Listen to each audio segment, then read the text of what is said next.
Good morning. Thank you, Yvonne. First off, I want to take a picture. I want proof you guys are actually here. It's got to be a pano. It's too big. Okay, everybody smile. Say, Creative Mornings. All right. And also, everybody, my wife says, everywhere you go, you have to go like me on the Facebook. Okay?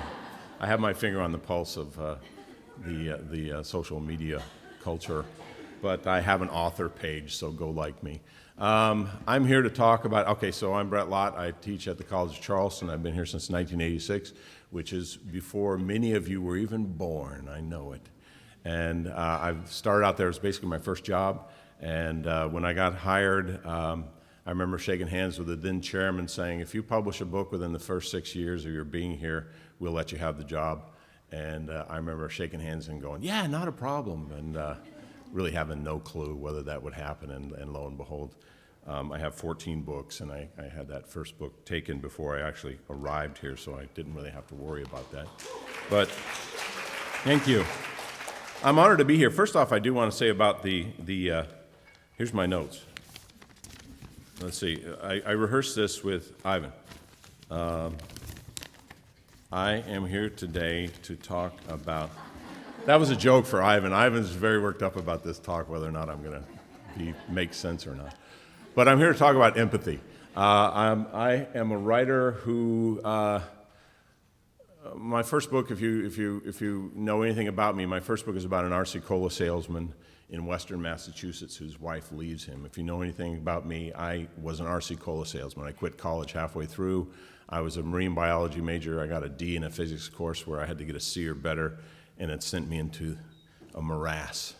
And I became an RC Cola salesman. Then I came up for air and took a creative writing class and then re-enrolled in the university. I went to grad school in Massachusetts. So I have a novel. My first novel is about an RC Cola salesman in Massachusetts. And people think, oh, it's a very sad thing about the breakup of your marriage, because it's also about the breakup of a marriage. But it turns out that I have been married for 35 years now. It's our 35th anniversary.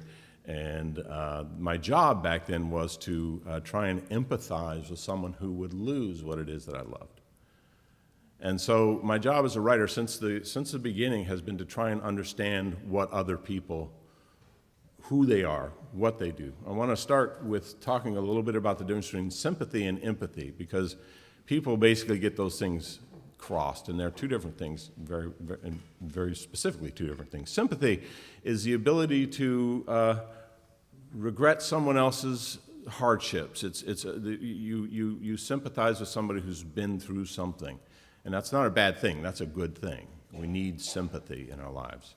But empathy is actually being able to go into someone else's life and to be able to see how they see the world and to be concerned with what they're concerned with, rather than sympathy in its own way is a degree of separation. I'm sorry that you went through that. You can even say, hey, I've been through that too. I know how you feel. That's still self-reflective. It's still a me-centered thing, and it's a good thing. But empathy is actually the ability to get rid of yourself, step outside of yourself, and to actually inhabit someone else's life. If you've been a student of mine, and I know you're out there, I've seen some of you, this is sort of the credo of my life, the real credo of our creative writing class, but in my writing life too. This is Walker Evans, who is an important American photographer, WPA era into the 50s, 60s. And he said, and I've committed this to memory, he says, oh great, now that I'm up here, stare, it is the way to educate your eye and more. Stare, pry, listen, eavesdrop, die knowing something, you are not here long. And I think that's the definition of empathy. You're trying to enter into the other's life. You're trying to see the way the world can be seen from someone else's life. Our problem is that we are always in our own life. We're the image, I was trying to think, what image can I come up with? I think of Tom Hardy in that Batman movie with his mask over. It's like, yeah. Has anybody seen The Trip to Italy? What is it Trip to Italy? Where the two guys go and have all these dinners in Italy? Yeah. They're always making a joke about Tom Hardy. But that sense of you are always right here, always. You know yourself. The last person you need to hear from is yourself, because you hear from yourself all the time.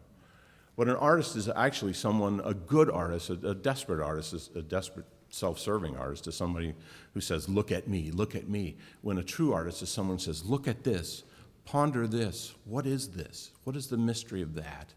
And so by internalizing this whole idea of Walker Evans, staring, prying, listening, eavesdropping, die knowing something, you are not here long, sort of brings to my heart, and I hope for my students and those who know Walker Evans know this photographer, this quote, is simply the idea that there is an other, there is someone else, and you need to know and understand in order to have a whole life who the other is, what life is like for other people, because we reside in our own life always.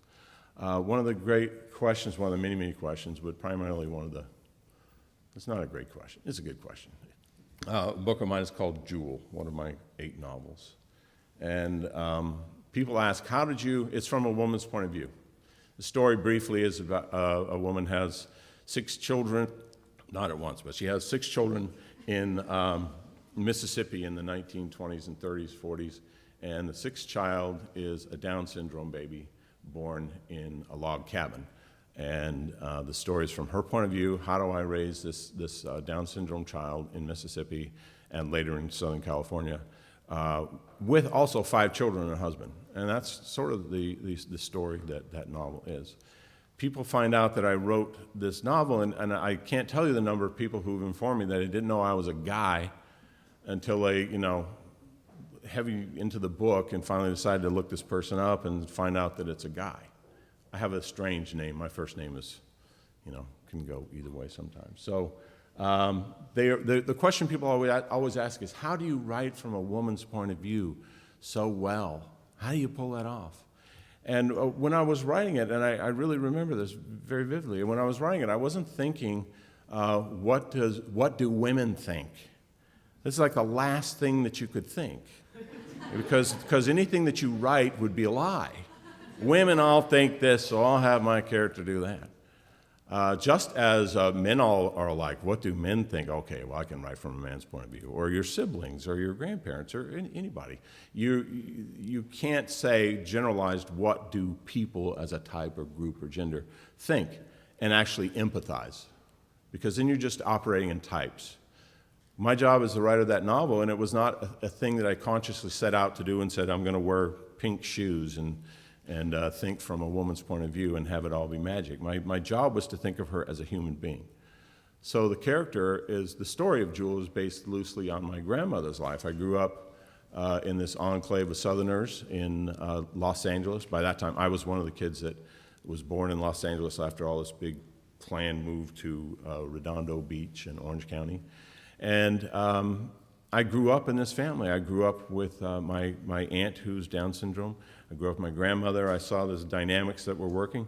But it never occurred to me to write a novel about it until I'd already written 3 books, and it was the 4th book. And I sat there and thought, what should I write? And like a 2x4 of them, I had the idea of writing a book about my grandma. So my job was to go and ask my grandma questions about her life, to try and get into her life so that I would understand her, rather than to think of myself as writing about her. Writing is never, if you've seen Birdman, which is a great movie, Birdman is an extraordinary movie, there's a little quote, and it's not even a real quote, but there's this little piece of paper that's attributed to Susan Sontag, and it's not even a real quote from her. But it says, something to the effect that words about the thing are not the thing. And the writer's job is not to be words about the thing, but to be the thing. And an artist's job is not to be art about the thing, it is to be the thing. And so my job was to go to my grandma and say, just dim bulb questions like, what is the the radio program. What was your favorite radio program in 1946? What was your first new car in your life? What kind of vegetables did you grow in Mississippi, in the winter in order to feed the family? All that was in an effort to try and inhabit my grandmother's life so I could understand her. But I kind of reserved one question for her, which to me was the key to understanding who she was and to allow myself into being who she was as I wrote it. And that was, I asked her, I think all great characters in literature are flawed.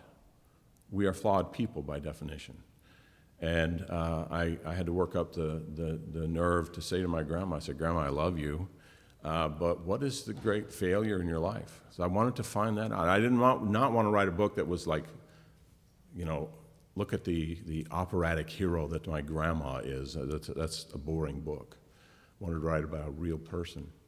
And I said, what is your failure in life? And she said, she didn't hesitate a second. She said, I realized too late. I thought I could fix things, but I realized too late that I couldn't. So in her life, she had believed that she could fix this life of her Down syndrome daughter, who was my aunt, and got the family to move to California where there were big things going on with Down syndrome. And realized actually there is no solving this. There were actually the belief that you could take shots and do exercises and these sorts of things and solve Down syndrome. It was too late that she realized that. And my job then as an artist was to understand that the depth of that feeling of having spent your life this way and finding out that you actually, you were realizing too late that in fact you couldn't do that. And so after that, my job was simply to go home and write this book.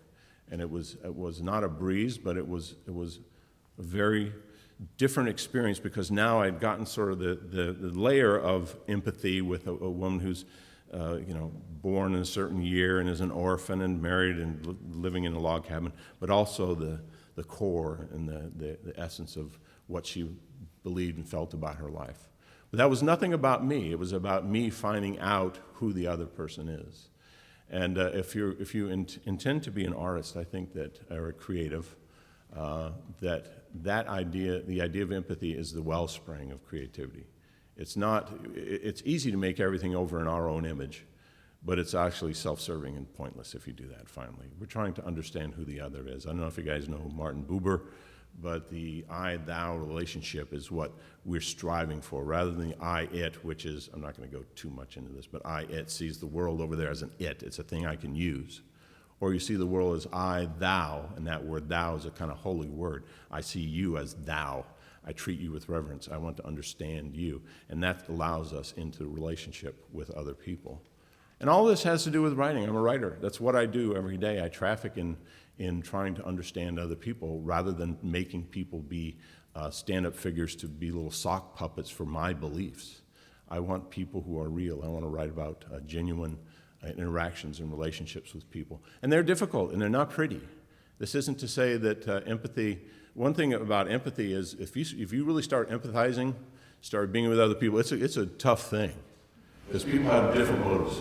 People are self-serving. People do things out of their own motives. But if you're willing to capture that in some sort of form, some sort of artistic form, for me it's writing. It's a kind of curse, but it's also a blessing because it gets you to see beyond yourself. Again, stare is the way to educate your eye, and more, stare, pry, listen, eavesdrop, dial knowing something. You're not here long. Students in my beginning creative writing class, I make them do this. I make them go to, and you guys, some of you have been in my class, go to the Waffle House. You pick out which Waffle House, and you have to go after midnight with a partner, okay? And you array your books so it looks like you're doing homework. And then you eavesdrop. The assignment is to eavesdrop. The assignment is to sit there and write down everything that you hear, no matter what. No censoring. You don't even have to make sense out of it. You're just writing down language. And if there's 7 people talking at once, you're just writing down snippets of language. Because within that language resides real life. Again, you live right here all the time. You're thinking about you all the time. Getting outside of yourself is the first step toward true creativity. I want to say, too, that creatives are everywhere. I really respect this program. I really do. This is fantastic. Had no idea this was going on here.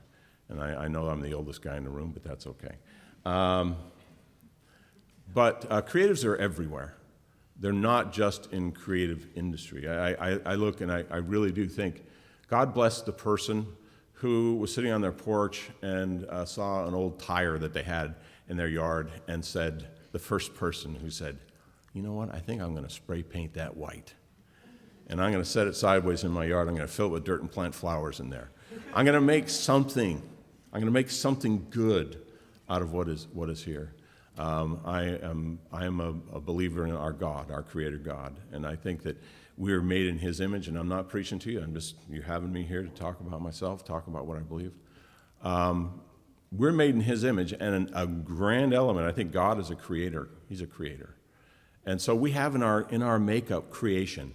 Whether you believe in Him or not, doesn't matter. You want to make things. That's what creatives are. But I think everybody has that within them. And that creativity is a manifestation of our having been made in His image. But I think the failure of creativity is when we make creativity in our own image and we make it to self-serve us.